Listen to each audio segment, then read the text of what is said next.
Quinta corsa, cavalli di 4 anni, corsa probabilmente più interessante della serata.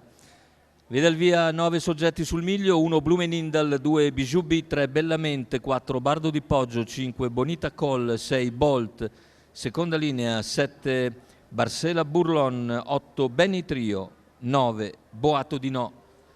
I favori sono per Bardo di Poggio numero 4, Alessandro Gocciadoro in sediolo, alternativa principale Bolt, poi Blumenindal.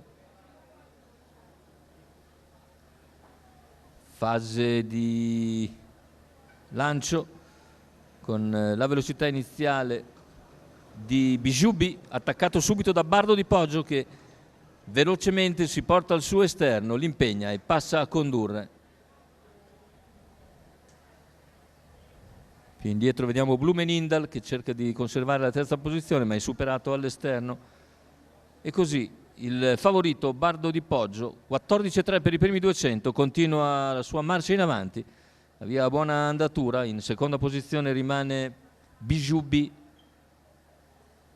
mentre avanza all'esterno in anticipo Bolt che ha spostato dalla terza posizione per andare ad avvicinare il leader dopo i primi 500 metri di gara. Intanto 600 che vengono completati in 44,5. Tanto più indietro l'errore di Blumenindal, ha sbagliato uno dei più attesi, anche se davanti rimane comunque il favorito Bardo di Poggio che completa gli 800 in 58,7, 14,2 davanti alle tribune per il favorito.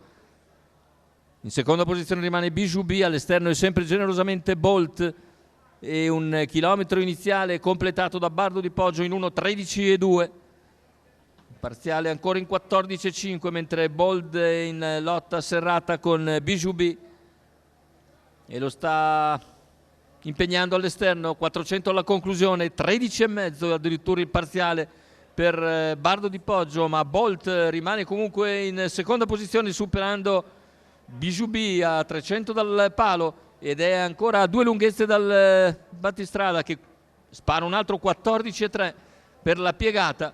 Bolt ancora generoso all'interno, cerca di lanciarsi, ma Bardo di Poggio questa sera è imbattibile.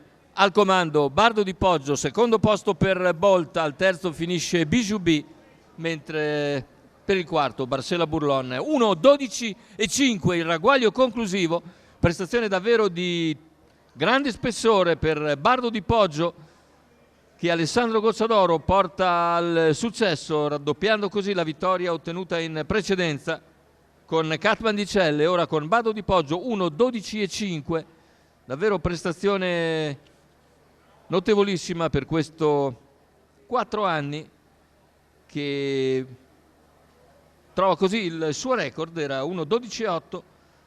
Oggi 1:12,5 da confermare ovviamente, ma è il raddoppio di Alessandro Gocciadoro. Secondo posto per un brillantissimo Bolt, al terzo Bijou B.